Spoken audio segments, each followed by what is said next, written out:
പത്തരമാറ്റിൻ്റെ അടിപൊളി സ്റ്റോറിയിലോട്ട് എല്ലാവർക്കും സ്വാഗതം. അങ്ങനെ നമ്മുടെ അവന്തിക നിശ്ചയമൊക്കെ മുടങ്ങിയതിൻ്റെ സങ്കടത്തിൽ അങ്ങ് നിൽക്കുകയാണ് കേട്ടോ. ആ ഒരു സമയത്താണ് നമ്മുടെ നവ്യ അവിടേക്ക് വരുന്നത്. അങ്ങനെ നവ്യയോട് ചോദിക്കുന്നുണ്ട്, എന്താ ഏട്ടത്തി, എന്താ വന്നത്? എനിക്ക് കുറച്ച് നേരം തനിച്ചിരിക്കണം, ഞാൻ ആകെ ഭ്രാന്ത് പിടിച്ച അവസ്ഥയിൽ നിൽക്കുകയാണ്. ഏട്ടത്തിക്ക് ഏട്ടത്തിയുടെ അനിയത്തിയെ ഒന്ന് പറഞ്ഞ് മനസ്സിലാക്കിക്കൂടായിരുന്നോ? അല്ലെങ്കിൽ അവർ തമ്മിലുള്ള ബന്ധം ഇനിയും തുടരുന്നുണ്ടാകും എന്നുള്ള രീതിയിലൊക്കെ ഇങ്ങനെ അവന്തിക പറയുന്നുണ്ട്. അപ്പോൾ ആ സമയത്ത് നമ്മുടെ നവ്യ പറയുന്നുണ്ട്, ഞാൻ ആരെയാണ് മനസ്സിലാക്കേണ്ടത്, പറഞ്ഞ് മനസ്സിലാക്കിപ്പിക്കേണ്ടത് എൻ്റെ അനിയത്തി തെറ്റ് ചെയ്തതായിട്ട് എനിക്ക് തോന്നിയിട്ടില്ല എന്നുള്ള കാര്യം നവ്യ പറയുന്ന സമയത്ത്, അതെന്താ ഏട്ടത്തി അങ്ങനെ പറഞ്ഞത്? ഇതുവരെ നന്ദുവിനെ കുറിച്ച് കുറ്റം പറയായിരുന്നല്ലോ, ഇപ്പം എന്താ മനമാറ്റം എന്നൊക്കെ ചോദിക്കുന്ന സമയത്ത്, എങ്ങനെ മനമാറ്റം വരാതിരിക്കും? ചിലരുടെ സ്വഭാവമൊക്കെ നമുക്ക് ഇപ്പോഴല്ലേ മനസ്സിലായി തുടങ്ങുന്നത്. അതിനെക്കൊണ്ട് കൂടുതൽ നീ എൻ്റെ മുന്നിൽ നിന്ന് അഭിനയിക്കാൻ നിൽക്കണ്ട. നിൻ്റെ എല്ലാ കള്ളത്തരവും ഞാൻ പിടിച്ചു കഴിഞ്ഞിട്ടുണ്ട്. പിന്നെ ഞാൻ ഈ കാര്യത്തെക്കുറിച്ച് തൽക്കാലം പറയാതിരിക്കുന്നത്, നിന്നെക്കൊണ്ട് എനിക്ക് കുറച്ച് ആവശ്യങ്ങളൊക്കെ ഉണ്ട്, അത് നിറവേറ്റാൻ വേണ്ടിയിട്ട് മാത്രമാണ് എന്നൊക്കെ പറയുന്നുണ്ട്. അപ്പോൾ ആ സമയത്ത്, എനിക്ക് ആരെയും അനുസരിക്കേണ്ട കാര്യമൊന്നുമില്ല, നിങ്ങൾ എന്നെക്കുറിച്ച് എന്ത് മനസ്സിലാക്കിയെന്നാ? അത് ശരി, അപ്പോൾ നിങ്ങൾ എൻ്റെ മുന്നിലൊക്കെ അഭിനയിക്കുകയായിരുന്നല്ലേ എന്നൊക്കെ അവന്തിക പറയുകയാണ്. അപ്പോൾ ആ സമയത്ത് നവ്യ പറയുന്നുണ്ട്, ആരാണ് അഭിനയിക്കുന്നത്? ഞാനാണോ അഭിനയിക്കുന്നത്, നീയാണോ? നീ അഭിനയിച്ച് ഇവിടെ തിമിർത്ത് ആടുകയല്ലേ, അതുകൊണ്ടും എന്നെക്കൊണ്ടൊന്നും പറയിപ്പിക്കേണ്ട.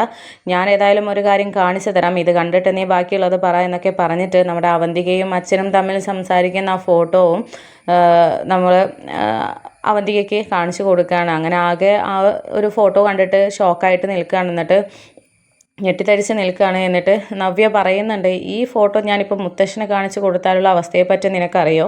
പിന്നെ നീ ഈ വീട്ടിൽ തന്നെ ഉണ്ടാവില്ല, അതുകൊണ്ട് എൻ്റെ മെക്കെട്ട് കയറാൻ വന്നാലുണ്ടല്ലോ, ഈ ഫോട്ടോ മാത്രമല്ല എൻ്റെ കയ്യിലുള്ളത്, ഇതിനപ്പുറം എൻ്റെ കയ്യിലുണ്ട്. അതിനെക്കൊണ്ട് കൂടുതൽ ഇനി എന്നെക്കൊണ്ട് ചെയ്യിപ്പിക്കേണ്ട. നിൻ്റെ ഏട്ടൻ എന്താണ് എന്നും നീ എന്താണ് എന്നും ഒക്കെ എനിക്ക് ശരിക്കും അറിയാം. അതുകൊണ്ട് വിളച്ചിലുമായിട്ട് എൻ്റെ അടുത്തോ എൻ്റെ അനിയത്തിയുടെ അടുത്തോ എൻ്റെ ചേച്ചിയുടെ അടുത്തോ വന്നാലുണ്ടല്ലോ, ഞാൻ ഇതായിരിക്കില്ല, ഇങ്ങനെ ആയിരിക്കില്ല ഞാൻ പ്രതികരിക്കുക എന്നൊക്കെ പറഞ്ഞ് ഭീഷണിപ്പെടുത്തുന്നുണ്ട്. അപ്പോൾ ആ സമയത്ത് നമ്മുടെ അവന്തിക കരഞ്ഞുകൊണ്ട് പറയുന്നുണ്ട്, ഏട്ടത്തി ഒന്നും ചെയ്യരുത്, എനിക്ക് അനിയേട്ടനെ ഒത്തിരി ഇഷ്ടമാണ്, അതുകൊണ്ടാണ് മുത്തശ്ശനോടൊന്നും പറയരുത്. പിന്നെ എൻ്റെ അച്ഛനല്ലേ, അച്ഛനോട് എനിക്ക് അടുപ്പം ഇല്ലാതിരിക്കുമോ എന്നൊക്കെ പറയുമ്പോൾ, നമ്മുടെ ശത്രുക്കളുമായിട്ട് അടുപ്പം കൂടുന്നത് അത്ര നല്ല സ്വഭാവമല്ല. പിന്നെ അനിയുമായിട്ടുള്ള നിൻ്റെ സ്നേഹം അത് എന്നു മുതലാണ് തുടങ്ങിയത് എന്നുള്ളതൊക്കെ എനിക്കറിയാം. അതുകൊണ്ട് ആ സ്നേഹത്തെക്കുറിച്ചൊന്നും ഇവിടെ വിവരിക്കേണ്ട. കാരണം നിൻ്റെ അമ്മയ്ക്കും നിൻ്റെ ഏട്ടനും എത്രത്തോളം സ്നേഹമുണ്ട് എന്നും മനസാക്ഷിയുണ്ട് എന്നും മനക്കത്തുണ്ട് എന്നുള്ളതും ഞാൻ മനസ്സിലാക്കിയതാണ്.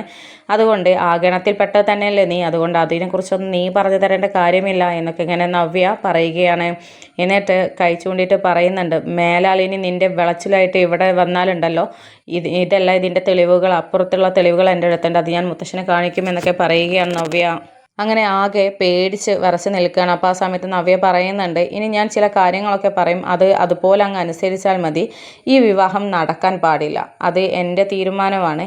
ഇത് നടന്നു കഴിഞ്ഞാൽ പിന്നെ നിനക്ക് ഇവിടെ ഒരു സ്ഥാനവും ഉണ്ടാവില്ല, അച്ഛൻ്റെ കൂടെ അങ്ങ് പൊയ്ക്കേണ്ടി വരും എന്നൊക്കെ പറയുന്നുണ്ട്. അപ്പോൾ ആ സമയത്ത് പറയുന്നുണ്ട്, അതുമാത്രം എന്നോട് പറയരുത്, എനിക്ക് അനിയേട്ടനെ കിട്ടിയേ പറ്റുകയുള്ളൂ, അനിയേട്ടനെ എനിക്ക് വേണം എന്നൊക്കെ പറയുമ്പോൾ, മറ്റൊരുത്തിയെ സ്നേഹിക്കുന്ന ഒരുത്തനെയാണോ താൻ സ്വന്തമാക്കാൻ പോകുന്നത്? എൻ്റെ അനിയത്തിയുമായിട്ട് ഇപ്പോഴും പ്രണയത്തിലാണ്, അതുകൊണ്ട് അതേ നടക്കാൻ പറ്റുമോ അതേ നടത്തൂ. ഈ നവ്യ ജീവിച്ചിരിക്കുന്ന കാലം നിന്നെക്കൊണ്ട് ഞാൻ അനിയെ കല്യാണം കഴിപ്പിക്കാൻ സമ്മതിക്കത്തില്ലടി എന്നൊക്കെ പറയുന്നുണ്ട്. അപ്പോൾ ആ സമയത്ത് കരഞ്ഞുകൊണ്ട് ഇങ്ങനെ നിൽക്കുകയാണ് അവന്തിക.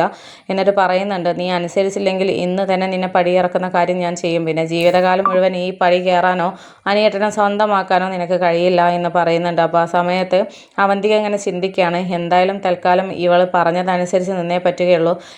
അനിയെ സ്വന്തമാക്കില്ല എന്നുള്ള കാര്യമൊക്കെ ഇവളോട് പറഞ്ഞിട്ട് നയത്തിൽ അനിയേട്ടനെ സ്വന്തമാക്കിയെടുക്കണം. അക്കാര്യം എന്തായാലും ഇവളെ സോപ്പിട്ട് നിന്നാലേ നടക്കുകയുള്ളൂ, അല്ലെങ്കിൽ നടക്കത്തില്ല. ഇവളെല്ലാം വെളിച്ചത്ത് കൊണ്ടുവരും, പിന്നെ എനിക്കിവിടെ നിൽക്കാൻ പറ്റത്തില്ല. ഇവിടെ നിന്ന് കഴിഞ്ഞാൽ ഇവളെ പേടിച്ച് നിൽക്കുന്നത് പോലെ അഭിനയിച്ചാൽ എല്ലാ കാര്യവും നേടിയെടുക്കാം എന്നൊക്കെ തീരുമാനിച്ച അവന്തിക അവിടെ തന്നെ ഒതുങ്ങി ഇങ്ങനെ നിൽക്കുകയാണ്.